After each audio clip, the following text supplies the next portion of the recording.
High বন্ধুরা, আজ আমি বানাচ্ছি লোটে মাছের ঝাল। তো চলুন দেখিনি কিভাবে বানাচ্ছি।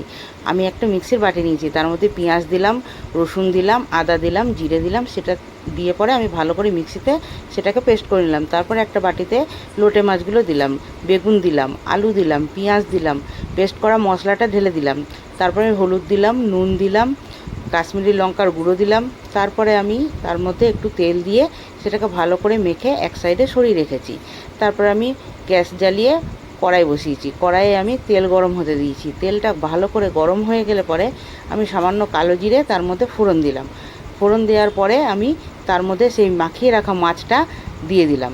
মাছটা দিয়ে দেওয়ার পরে আমি তারপরে সেটাকে ভালো করে একটু নাড়িয়ে চাড়িয়ে কষিয়ে নিলাম। কষিয়ে নেওয়ার হয়ে গেলে পরে আমি সেটাতে সেই মিক্সির বাটি ধুয়ে জল যেটা ছিল সেটা আমি দিয়ে দিলাম।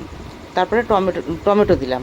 টমেটো দেওয়ার পরে তারপরে ভালো করে নাড়িয়ে চাড়িয়ে তারপরে আমি সেটাকে ভালো করে কষিয়ে নিলাম।